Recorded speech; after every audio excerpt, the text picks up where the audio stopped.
You're the king of what is it you're making out here? It's extract. You're the extract king, man.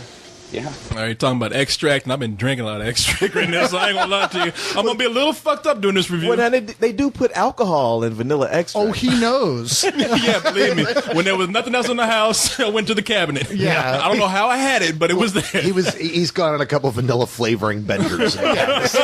Hairspray. Tried it. I'm just getting this image of him waking up in a drunken stupor in an alley with the taste of vanilla in his mouth, trying to figure out if he'd just gone on another vanilla extract bender or blown the Twinkie from That's a long ass way. Actually, I think he's more of an almond guy. God damn.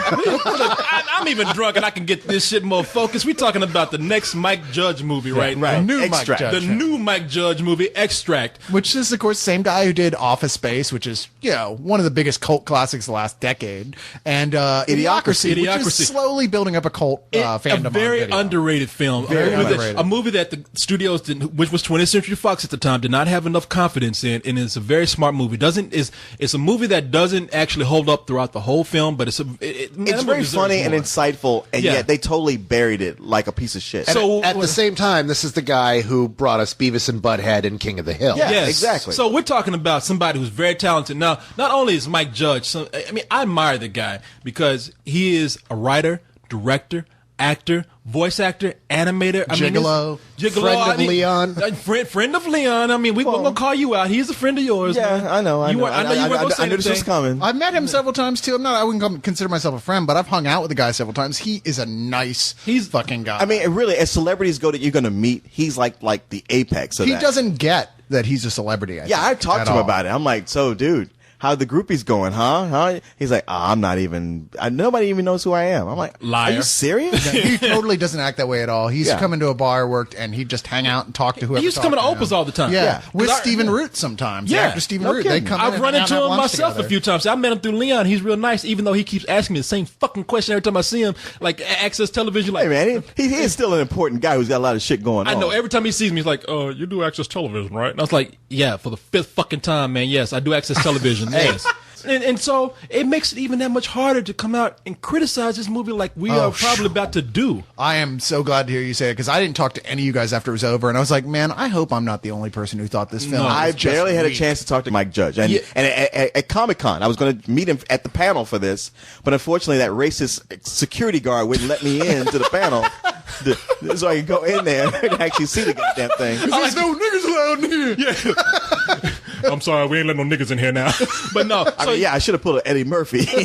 Yeah, talk out loud. Cop and got my way even in that there. guy still would have been like, "This San Diego, so what?" Yeah, but exactly. But you know something? It really is sad to say this because even with in Mike Judge's all of his movies, I thought they'd been clever. I thought I'm the person who doesn't really even like Beavis and Butthead that much, and even that I think has some cleverness to it. So look at this movie and see what's happening. I'm kind of perplexed. I'm thinking, now, is he just playing it safe after something like, what was the last movie? Which was way goofy. I mean, really serious, solid subtext and point. I think maybe too much for some audiences. Probably dumb people felt insulted by Well, it makes me should have. They should have. Yeah. And it makes me feel like that movie got buried. So he's like, I'm going to play a little safe.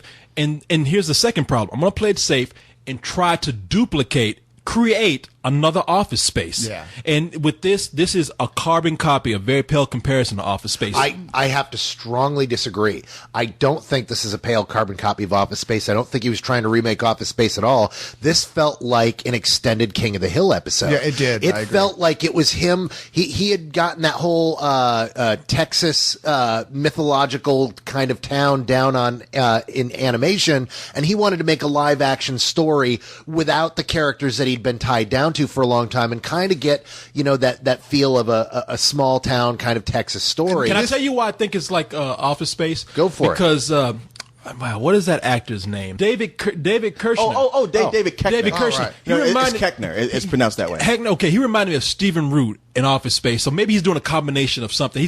There's a lot of elements of Mike Judge that we see being kind of brought up in this movie here, and it's stuff that we've already seen that he's done. But it's just in a story that's not very strong. It's what you bring up elements. There's like for me, this is a movie that has lots of disparate parts. Yes, thank you. That are funny.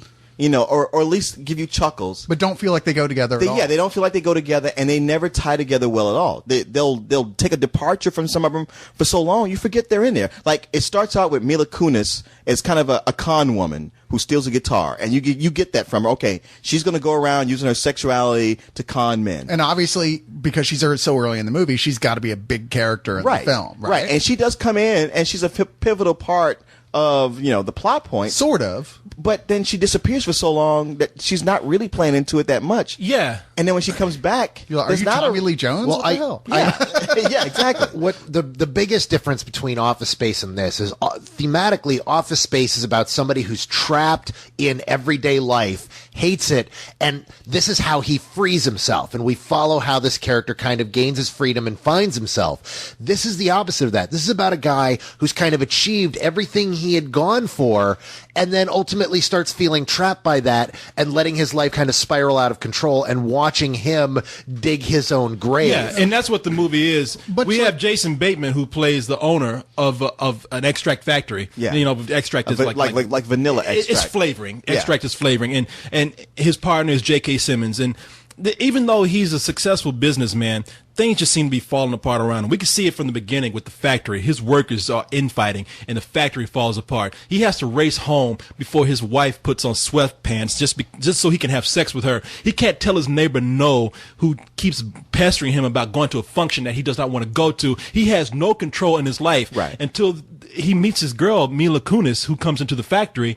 And we feel at this point, this girl is going to symbolize the turnaround in his life. But see, that's where the story becomes unraveled, because we have elements that we see here, like this character Mila Kunis. Sure. And they come in and we expect something to happen, and then nothing happens. Yeah, it doesn't follow through. Yeah, it seems like, okay, at every point you go like, oh, okay, it's a story about this. And at that point with her, it's like, oh, it's a story about this guy's midlife crisis and how he's going to solve it through this young girl or having his wife have sex with this young guy and get this all worked out. But then it kind of goes off and like, well, no, it's not really about that. Maybe it's more about the factory and getting it sold. What it's about is learning to settle. This film is about deciding, you know what, stop, you just got to accept your lot and be happy with what you already have, which is ultimately the only message this has to deliver. But it does it in such a wishy-washy, half-assed sort of way. I mean, it's like, when you want to do a really good story, the first thing you do is design your characters that you want to, right? Build a lot of strong, interesting, quirky characters. That's all they did. It felt like, he got as far as the characters and then forgot to write a movie. You're exactly around right. it. He had characters that were weird, and which is what he works with very great. And then he had no story to support them, because we have great characters here. Ben Affleck, I think, is the character that really made me laugh the most. Well, in this Ben movie. Affleck and the gigolo guy. I can't remember his name right now. Dustin. What was the character's name? Brad. Yeah, that's right. Brad. Ben Affleck is his bartender friend, who's kind of the guy who never grew up. He's the penultimate bartender. Yes, he is. And he's kind of like the Diedrich Bader character from Office Space. Sort of, but maybe more competent in his own way. Sure. He's like addicted to a bunch of like Valium and painkillers and stuff, but he's still functional.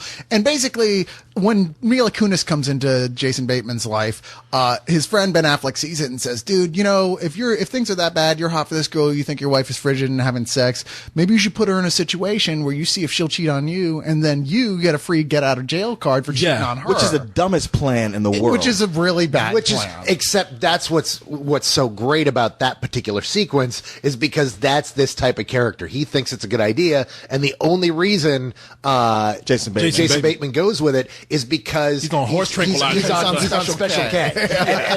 And when he wakes up and realizes, oh shit, he tries to stop it, but it's too late. Hello? Hey, Dean. Joe. Thank God you're awake. Did that really happen last night? We go through with that? That gigolo stuff?